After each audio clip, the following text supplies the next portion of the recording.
बिस्मिल्लाहिर्रहमानिर्रहीम, अस्सलाम वालेकुम। जियो टीवी नेटवर्क से डॉक्टर शाहिद मसूद। मुमकिन है आप उन खुश नसीब इंसानों में शामिल हों जिन्हें अपनी जिंदगी में हजाज मुकद्दस के सफर की सादत हासिल हुई हो। खाना खुदा पे हाजिरी, तवाफ, सई, उम्रा, हज, रोजा रसूल पे सलाम और उन मकामात की जियारत जिनमें मैदान अरफात, मिना, मुजल्फा, गार हिरा, जबल रहमत, बदर यहूद के मैदान, साहबा कराम की मसाजिद, जन्नतुल बकी, बरगजीदा शख्सियात के रोजे, एक तवील फहरिस्त है उन जगहों की जहां हाजिरी हजाज मुकद्दस के सफर का एक लाजिम हिस्सा तस्वुर होता है। और अगर किसी एक जगह जाने का मौका ना मिल सके तो कम से कम ये हसरत हर दिल में रहती है कि आइंदा कभी बुलावा आया तो इस सरजमीन के हर उस हिस्से, उस गोशे तक जाने की कोशिश करेंगे जिनका जिक्र वहां का सफर करते मुसलमान हज उम्रे से मुतालिक शाये होती रहनुमा किताबों में पढ़ा करते हैं। लेकिन मदीना मुनव्वरा से कुछ 400 किलोमीटर शुमाल मगरिब एक हजारों बरस से खामोश, वीरान, सुनसान इलाका ऐसा है जिसका जिक्र ना तो आपको किसी हिजाज मुकद्दस के बारे में रहनुमा सफरी किताब में मिलेगा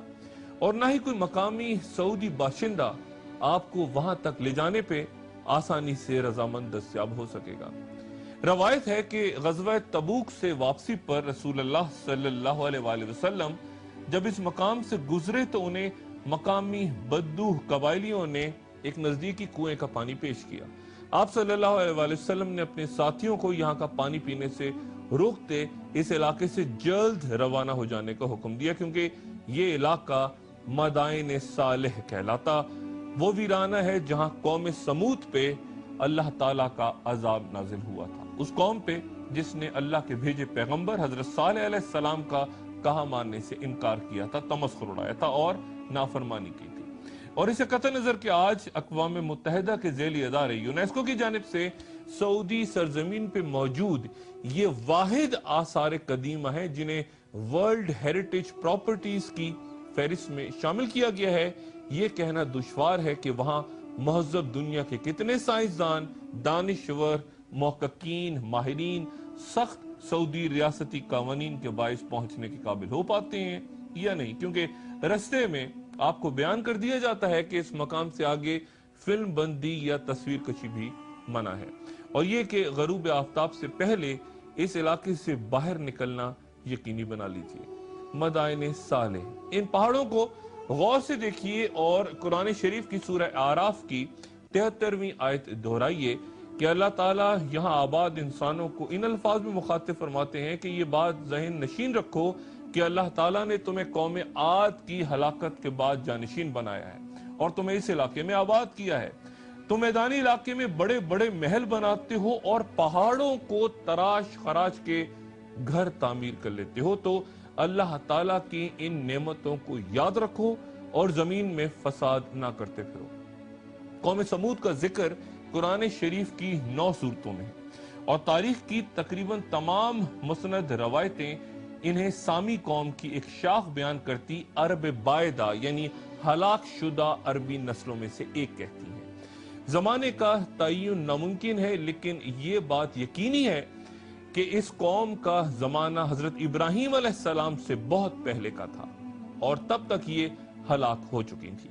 ये एक बुत परस्त कौम थी और हजरत सालेह अलैहिस्सलाम का मजाक उड़ाती कि हमारे ये आलीशान महला देख और बता कि खुदा के प्यारे और मकबूल हम नहीं तो फिर कौन है। हजरत सालेह अलैहिस्सलाम बहस करते कि दीन हक का मजाक ना उड़ाओ कि अगर तुम्हारे गरूर और तकब्बुर का यही हाल रहा तो पल भर में ये सब कुछ फना हो जाएगा और फिर ना तुम रहोगे और ना ही ये महलात शान शौकत जिन पे तुम नाज करते हो कि यही सामान्य ऐश तुम्हारे लिए अजाब अजीम है।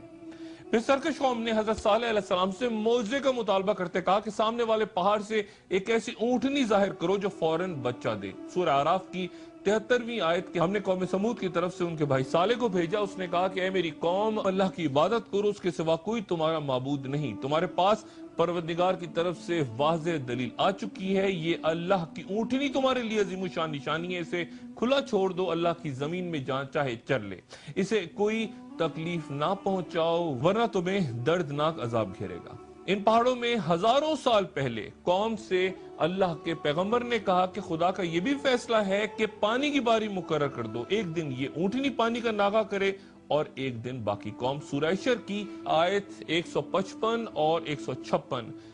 کہ حضرت صالح علیہ السلام سے فرمایا کہ یہ ایک اونٹنی ہے جو اپنی باری پہ پانی پیے گی اور تمہیں بھی ایک متعین دن پانی پینا ہوگا، اسے برے ارادے سے ہاتھ نہ لگانا ورنہ تمہیں ایک بڑا عذاب آ گھیرے گا۔ ابتدا میں لوگ اس اونٹنی کو پیار کرتے اور اس کے دودھ اور پھر تیار ہوتے مکھن اور گھی کو جمع کر کے دوسرے علاقوں میں جا کے فروخت کرتے، لیکن پھر وہ ایک دن کی پابندی سے بیزار ہونے لگے اور انہوں نے اونٹنی کو زخمی کر کے مار ڈالا۔ اونٹنی کا بچہ چیختا چلاتا اسی پہاڑ کے پتھر میں جا غائب ہوا جہاں سے اونٹنی نکلی تھی۔ اور پھر سورہ ہود کی آیات کی حضرت صالح علیہ السلام نے فرمایا کہ 3 دن تک اپنے گھروں کے مزے لوٹ لو، یہ وعدہ جھوٹا نہیں۔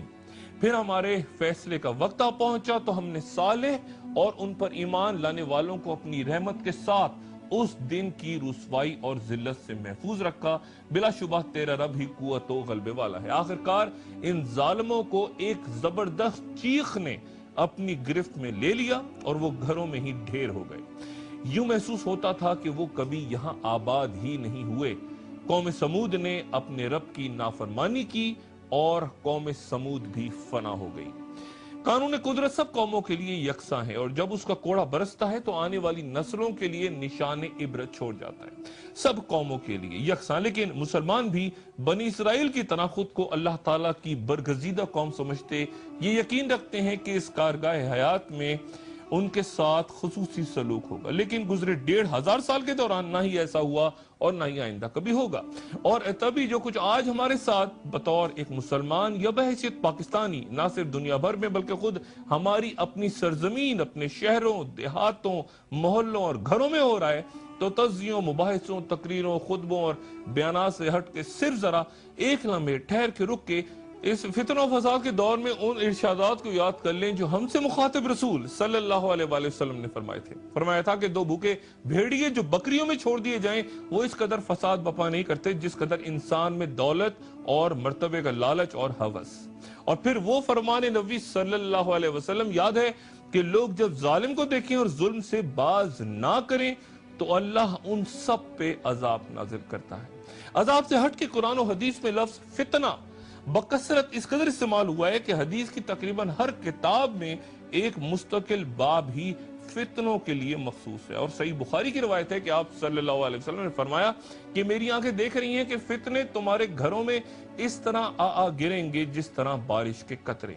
اور پھر ان فتنوں کے زمانے کا ذکر صحیح مسلم کی اس حدیث میں ان الفاظ میں کہ جب ہر قبیلے اور گروہ کی سربراہی اس کے منافقوں کے ہاتھ میں ہوگی، عوام کی نمائندگی کرتے اشخاص ظالم ہوں گے اور اپنوں سے رشتہ توڑ کے غیروں سے جوڑ لیا جائے گا۔ صحیح مسلم۔ ایک اور جگہ ارشاد نبوی صلی اللہ علیہ وسلم ہے کہ ایسے لوگ پیدا ہوں گے جو کہ ملاقات کا آغاز ہی سلام کے بجائے